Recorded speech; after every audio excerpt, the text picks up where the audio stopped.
तो अपने समझ से कहें यहाँ के जन्म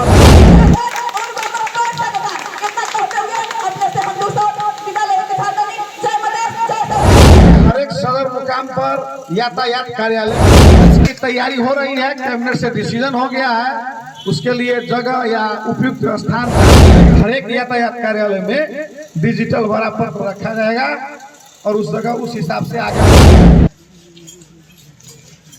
उपराष्ट्रपति जी से कहे का चाहता है कि हमने के महिला के अधिकार तो ले लें। उपराष्ट्रपति वहाँ के बन गए, नाम जानता नहीं उनको। हमने के 12 जिले के राम कुमारी सहाय देवी जी जो महिला के पोस्ट ले ले बानी, हम उनका के कहम कि महिला के पोस्ट ना, महिला के पूरा अधिकार रहल और महिला पर होखत अन्याय अत्याचार के खिलाफ रउआ आवाज उठाई, तब जानम कि रउआ उपराष्ट्रपति बानी। ना तो एगो साड़ी लपेटी ई मौसम खातिर अपने के कहल बा कि एगो साड़ी लपेटी आ थोड़ा सा चूड़ी पहन ली, तब जाके हम जाना कि अपने महिला के पद लेकर पूरा महिला में ढोलन बने। आज हमने के देश में एगो आखिरी साल ना अब की परसौनी गांव पालिका में हमारा 2 दिन पहले एगो महिला फांसी ला के मरल बा। काहे मरल बा मालूम बा अपने लोग के? ओकरा घर में खाना ना रहल बा, ओकरा मालिक अस्वस्थ कमाए वाला ना रहल बा। सबसे ज्यादा जोन समाज में जोन मधेश में हमनी बानी यहाँ के जोन समस्या बा, समस्या के समाधान करे खातिर करे के हेतु ही पार्टी के निर्माण होखेला। तो अपने समझ से कहें यहाँ के जनमत पार्टी में ईमानदारिता से स्वच्छता पूर्वक अपने लोगों जुड़ के एकरा के आगे बढ़ाओ जाओ।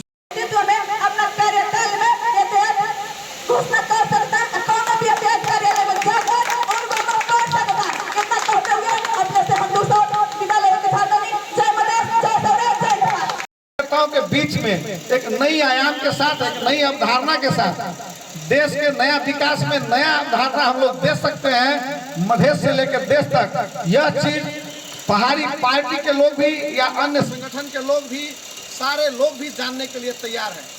जहाँ तक अभी नेपाल सरकार की जिम्मेवारी मुझे मिला, कुछ साथी लोगों ने कहा कि नेपाल सरकार के मैं श्रम यातायात मंत्री हूँ, इस हैसियत से आप सबके बीच में कहना चाहूंगा कि देखिए हर एक जिला के कैबिनेट से उस दिन मीटिंग हो गया कि जिला के हर एक सदर मुकाम पर यातायात कार्यालय खुलेगा और आपका डिमांड भी था, इसलिए यातायात कार्यालय आपके कलैया में खुलेगा बहुत जल्दी और इसकी तैयारी हो रही है। कैबिनेट से डिसीजन हो गया है, उसके लिए जगह या उपयुक्त स्थान जहाँ मिलेगा उसको भाड़ा पर हो या सरकारी होगा तो सरकारी लेकर, नहीं तो भाड़ा पर भी लेकर जल्दी हम लोग खोलेंगे। तो बंद कर दिए तभी जाके तो ये क्या होगा कि अभी तक जो लोग बाहर जाते थे या वीरगंज जाना पड़ता था, आप सबको दर्ता कराने के लिए, एक मोटरसाइकिल के गाड़ी के दर्ता कराने के लिए, वो चीज अब समस्या नहीं रहेगा। मुझे लगता है कि हर एक घर घर में साइकिल अब नहीं है, लेकिन मोटरसाइकिल हर एक घर में है। तो इस मोटरसाइकिल का दर्ता अपने गांव में हो, घर में हो, यह हम लोग इस प्रक्रिया को शुरू कर रहे हैं। दूसरा, डिजिटल सिस्टम डेवलप करेंगे। हर एक यातायात कार्यालय में डिजिटल वरापट रखा जाएगा और उस जगह उस हिसाब से आगे बढ़ाया जाएगा। उतना ही नहीं, हर एक चीज को हम लोग ऑनलाइन करने की भी बात सोच रहे हैं। इन सारे विषय पर खास करके प्रदेश सरकार के मुख्यमंत्री लगा सभी लोग हम लोग इस पर सोच रहे हैं और पूरा यातायात सिस्टम को सुधारने का, जो करप्शन का एक वातावरण बनाया जाता था, लोगों का मान्यता था यातायात में बहुत भ्रष्टाचार है, लोग कह भी रहे हैं, ऐसा साथी लोग आप लोग भी बता रहे थे। तो यह चीज को न्यूनीकरण करने के लिए, इसको तुरंत कैसे हो समाधान के लिए हर एक प्रयास अभी शुरू कर दिया गया है। जब से मैं यातायात मंत्री बना हूं, हर दिन सरकार के संबंधित निकाय को निर्देशन दे रहा हूं कि इसका जो भी होगा समस्या समाधान के लिए पूर्ण रूप से प्रयास करें। उतना ही नहीं, सभी कार्यालय प्रमुख के भी बुला के ब्रीफिंग में हमने कहा है कि सुलभ, सही तरीका से और कम समय में जो लाइसेंस हो या ब्लू बुक हो, इस समस्या को समाधान उसका रिन्यू करने का प्रयास किया जाएगा।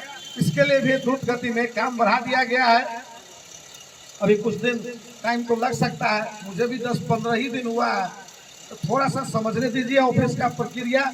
इसके बाद में सभी कार्यकर्ता कार्यालय के प्रमुख को या उनको आंतरिक तैयारी के लिए और प्रदेश के राजस्व वृद्धि के लिए, इन सारे विषय के लिए उनको गृह कार्य दे दिया गया है और जल्द से जल्द बैठक करके इसको आगे बढ़ाने के लिए उनको निर्देश हमने दे दिया है और इस अनुसार से शायद सभी लोग काम भी कर रहा है और अगला इस हफ्ता के बैठक के बाद पुनः इस पर एक नया किस्म से जाने की तैयारी होगी।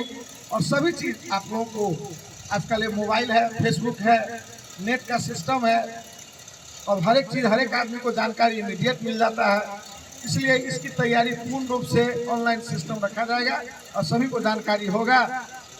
यह बात मैंने सरकार के तरफ से आप लोगों के बीच में रखा हूं और इसको कंटिन्यू देंगे। जहाँ तक बात रहा पार्टी के भीतर कोई साथी अपने जिम्मेवारी को कभी भी नजरअंदाज न करे। जिला में जैसे सिमरौनगढ़ के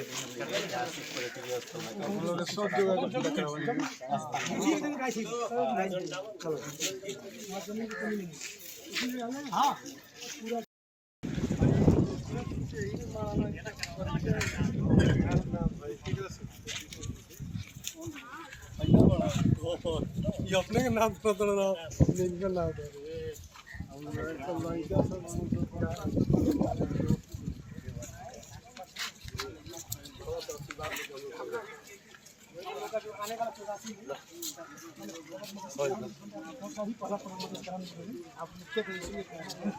बाबा के आपका दर्शन हो गया तो बाबा के दर्शन हो गया।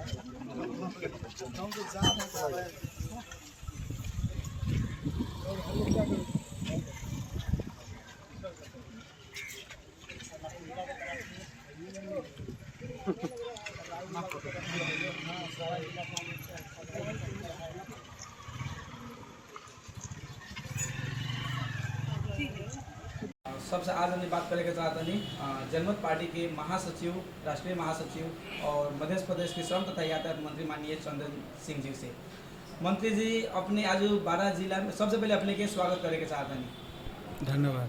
अपने जो आज 12 जिला में जनमत पार्टी के पार्टी कार्यालय उद्घाटन करे तो में अपने उद्घाटन के क्रम में अपने विभिन्न ठाव में राजधानी के 12 जिला के सदर मुकाम के अपने विभिन्न ठाव में अनुगमन कैनी तो अपने के का समस्या दिखाई देलक 12 जिला में।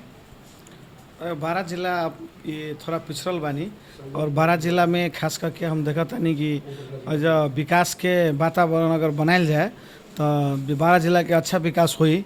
लेकिन नज़दीक में वीरगंज बा जो देश के प्रमुख नाका बा और ऐसे से पूरे देश के राजस्व पूरे देश के सबसे ज़्यादा जाता है। तो ऐसा अपने के 12 में भी एक औद्योगिक कॉरिडोर के बा वैसे, लेकिन जे एक वही पोजीशन में होवे के चाहिए से नहीं खे। तो वही के लगी अपने के 12 जिला के और वीरगंज परसा जिला के दोनों के संयुक्त ज्वाइंट वेंचर में औद्योगिक कॉरिडोर बना के पूरा औद्योगिक क्षेत्र ऐसे डेवलप कैल जाओ तो अच्छा होई। उन्हें तो किसानों के हम देख लिया हम चुनाव के बेर में अपने के खास करके कहल जाता ये उपचुनाव में हम आयल रही तो 3टा बाली हम उस समय में देख लिए। उतना गर्मी में बा वही गर्मी के समय में 3 बाली रहे। एकेटा खेत में धानों रोपल रहे, एकेटा खेत में मकई भी रहे, एकटा खेत में धान कटनी भी होते रहे, गेहूँ कटाई भी होते रहे। तो तय के लगी ये उपजाऊ धरती बा, एक सही से सिंचाई और हर एक चीज़ के व्यवस्था कैल जाओ तो ये अच्छा होई। और खास करके हम अपना मंत्रालय से में यातायात के आजू हम देख लिए अपने के खास करके ये 12 के बस पार्क के साथी सब देखलन है तो वहू के लिए हम पहल करम अपना सरकार से और एगो मंत्री के हैसियत से। और ये दोसर बात ऐसा मुख्य रूप से हमारा मंत्रालय से जब हम श्रम मंत्री छी तो मंत्रालय से ऐसा यातायात कार्यालय 12 जिला में ही अब स्थापित हुई और अही जिला ऐसे कर ओकर लाइसेंस के भी रिन्यू हुई, ऐसे कर के भी हुई, हर एक मोटरसाइकिल गाड़ी है कर तीरे पड़ी। अब दोसर जगह दोसर जिला में ना जा पड़ी, ना बीरगंज जाए पड़ी, ना कहीं जाए पड़ी। तई के लगी जल्दी से जल्दी यातायात कार्यालय स्थापना हुई। ये अभी तत्काल के हम देखें। और यहाँ के युवा लोग के मतलब एगो कहे वाला धुकी हमने के माननीय मंत्री चंदन सिंह जी के मतलब लास्ट विकल्प में अब युवा लोग के ही गुनासो है। युवा लोग के गुनासो है कि हमने के यहाँ बहुत दुख भोगे के पड़े तो काई हमने के युवा के धुकी माननीय मंत्री चंदन सिंह जी से अपने के पहल में इस समस्या समाधान हो सकता। एकदम होई। युवा के पार्टी बा, डॉक्टर सीके राउत ऑलरेडी युवा बा, हमरा सबके राष्ट्रीय अध्यक्ष हम महासचिव बा। तो वो हैसियत से हम अपने के कहे चाहम कि ये मधेश में ये एगो पार्टी बा और सभी मधेसी के लागी हक हित के लागी जनमत पार्टी के बा। अगला 2084 मिशन के तैयारी कैल जाओ और अगला प्रधानमंत्री के रूप में डॉक्टर सीके राउत के रूप में प्रोजेक्ट कैल जाओ, अपने सब प्रस्तावित करी और सभी मिलके युवा मिलके अगला प्रधानमंत्री डॉक्टर सीके राउत के मधेश के और देश के काया पलट हो जाई, विकास और समृद्धि परमानेंट हुई और गारंटी के साथ हुई। तबे कहे तो अपने के धन्यवाद देवे चाहिए। बहुत बहुत धन्यवाद।